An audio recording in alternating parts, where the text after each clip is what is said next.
Ressurreição. Capítulo 1. No dia de Ano Bom. Naquele dia, já lá vão 10 anos. O doutor Félix levantou-se tarde, abriu a janela e cumprimentou o sol. O dia estava esplêndido, uma fresca abafagem do mar vinha quebrar um pouco os ardores do estio, algumas raras nuvenzinhas brancas, finas e transparentes se destacavam no azul do céu. Chiureavam na chácara vizinha à casa do doutor algumas aves afeitas à vida semi-urbana, semi-silvestre que lhes pode oferecer uma chácara nas laranjeiras. Parecia que toda a natureza colaborava na inauguração do ano.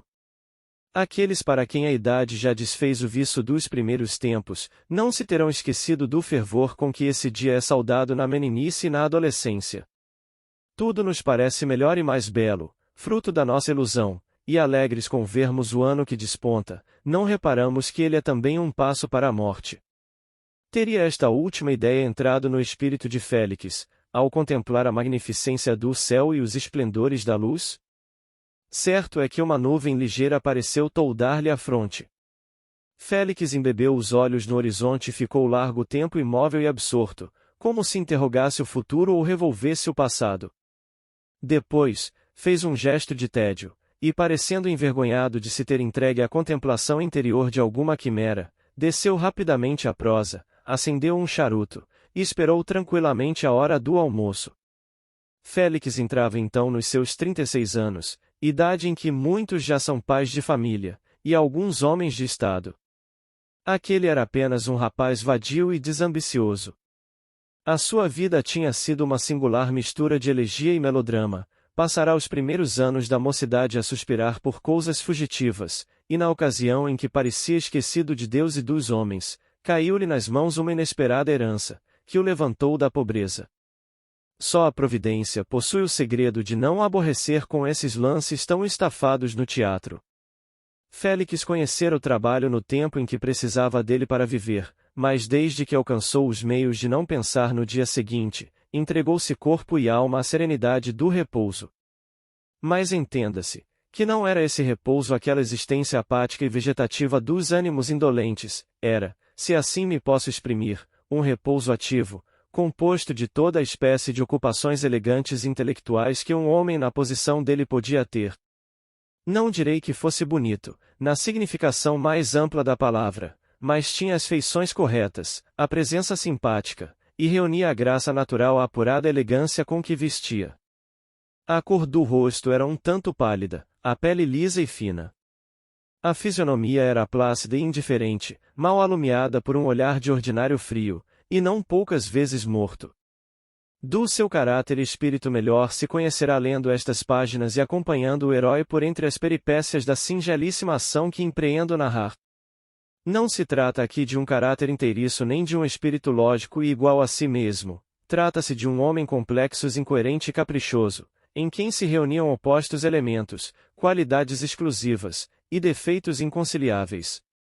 Duas faces tinha o seu espírito, e conquanto formassem um só rosto, eram todavia diversas entre si, uma natural e espontânea, a outra calculada e sistemática. Ambas, porém, se mesclavam de modo que era difícil discriminá-las e defini-las. Naquele homem feito de sinceridade e afetação tudo se confundia e baralhava. Um jornalista do tempo, seu amigo, costumava compará-la ao escudo de Aquiles, mescla de estanho e ouro, muito menos sólido, acrescentava ele. Aquele dia, aurora do ano, escolhera o nosso herói para o caso de seus velhos amores. Não eram velhos, tinham apenas 6 meses de idade. E contudo iam acabar sem saudade nem pena, não só porque já lhe pesavam, como também porque Félix lera pouco antes um livro de Henri Murger, em que achará um personagem com o cestro destas catástrofes prematuras. A dama dos seus pensamentos, como diria um poeta, recebia assim um golpe moral e literário. Havia meia hora já que o doutor saíra da janela, quando lhe apareceu uma visita. Era um homem de 40 anos, vestido com certo apuro, gesto ao mesmo tempo familiar e grave, estouvado e discreto. Entre, Sr. Viana, disse Félix quando viu aparecer à porta da sala. Venha almoçar comigo, já sei. Esse é um dos 3 motivos da minha visita, respondeu Viana, mas afirmo-lhe que é o último. Qual é o primeiro? O primeiro, disse o recém-chegado, é dar-lhe o cumprimento de bons anos. Fogo que lhe corra este tão feliz como o passado. O segundo motivo é entregar-lhe uma carta do coronel. Viana tirou uma cartinha da algibeira e entregou-a ao doutor, que a leu rapidamente. Creio que é um convite para o sarau de hoje? Perguntou Viana quando viu dobrar a carta. É, transtorna-me um pouco, porque eu tencionava ir para a Tijuca. Não caia nessa, acudiu Viana, eu era capaz de deixar todas as viagens do mundo só para não perder uma reunião do coronel, é um excelente homem, e dá boas festas. Vai. Félix hesitou algum tempo. Olhe que eu venho incumbido de lhe destruir todas as objeções que fizer, disse Viana. Não faço nenhuma. O convite transtorna meu programa, mas, apesar disso, aceito. Ainda bem. Um moleque veio dar parte de que o almoço estava na mesa. Viana descalçou as luvas e acompanhou o anfitrião. Que novidades há? Perguntou Félix sentando-se à mesa. Nada que me conste, respondeu Viana imitando o dono da casa, o Rio de Janeiro vai a pior. Sim. E verdade, já não aparece um escândalo. Vivemos em completa abstinência, e chegou o reinado da virtude. Olhe, eu sinto a nostalgia da imoralidade. Viana era um homem essencialmente pacato com a mania de parecer libertino, mania que lhe resultava da frequência de alguns rapazes. Era casto por princípio e temperamento. Tinha a libertinagem do espírito, não a das ações. Fazia o seu epigrama contra as reputações duvidosas, mas não era capaz de perder nenhuma. E todavia teria um secreto prazer se o acusassem de algum delito amoroso, e não defenderia com extremo calor a sua inocência, contradição que parece algum tanto absurda, mas que era natural. Como Félix não lhe animasse a conversa no terreno em que ele a pôs, Viana entrou a elogiar-lhe os vinhos. Onde acha o senhor vinhos tão bons? Perguntou depois de esvaziar um cálice. Na minha algibeira. Tem razão, o dinheiro compra tudo, inclusive os bons vinhos. A resposta de Félix foi um sorriso ambíguo, que podia ser benevolente ou malévolo, mas que pareceu não produzir impressão no hóspede. Viana era um parasita consumado cujo estômago tinha mais capacidade que preconceitos, menos sensibilidade que disposições.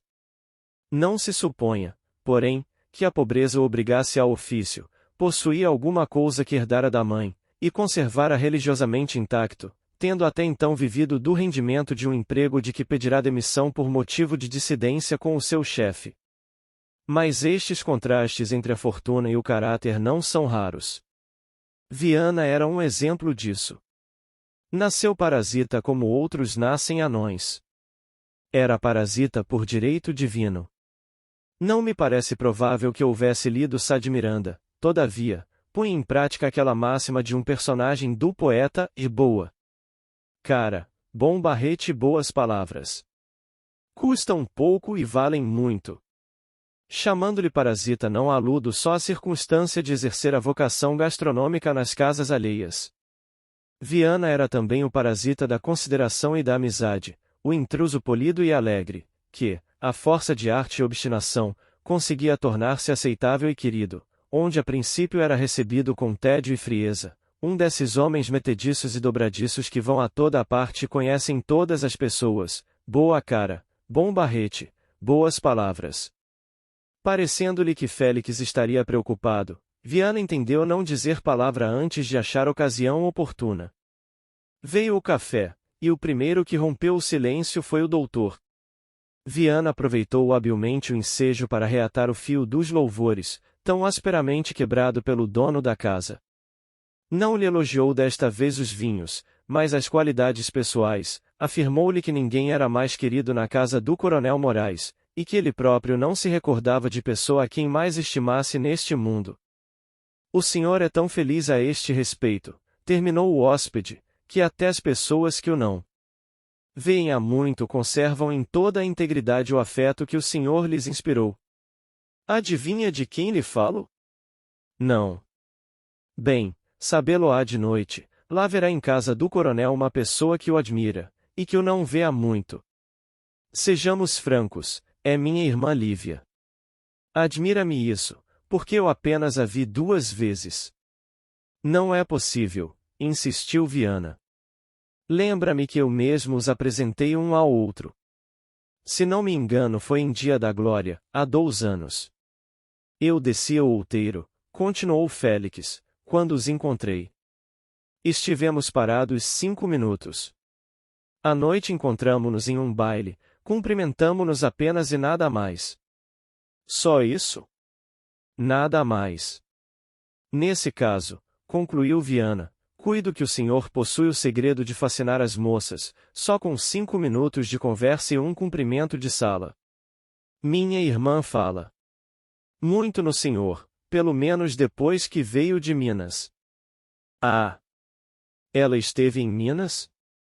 Foi para lá há perto de 2 anos, depois que lhe morreu o marido. Veio há 8 dias, sabe o que me propõe? Não. Uma viagem à Europa. E vão. Os desejos de Lívia são ordens para mim. Contudo, era talvez melhor que eu fosse só, porque uma senhora é sempre obstáculo aos desmandos de um pecador como eu. Não. Lhe parece? É então uma viagem de recreio? Perguntou Félix. Ou de romance. Lívia tem esse defeito capital, e é romanesca. Traz a cabeça cheia de caraminholas, fruto naturalmente da solidão em que viveu nestes 2 anos, e dos livros que há de ter lido. Faz pena porque é boa alma. Vejo que tem todas as condições necessárias a um poeta, observou o doutor, lembra-me que era bonita. Oh! A esse respeito a viuvez foi para ela uma renovação. Era bonita quando o senhor a viu, hoje está fascinante. Há ocasiões em que eu sinto ser irmão dela, tenho ímpetos de adorar de joelhos. Com franqueza, assusta-me. Leve sorriso encrespou os lábios de Félix, enquanto Viana prosseguia o panegírico da irmã, com um entusiasmo que podia ser sincero e interessado ao mesmo tempo. Ao fim de 1/4 de hora levantou-se este para sair. Até à noite? Disse apertando a mão do dono da casa. Até à noite. Félix ficou só. Que mulher será essa? Perguntou a si mesmo, tão bela que mete medo, tão fantasiosa que causa lástima,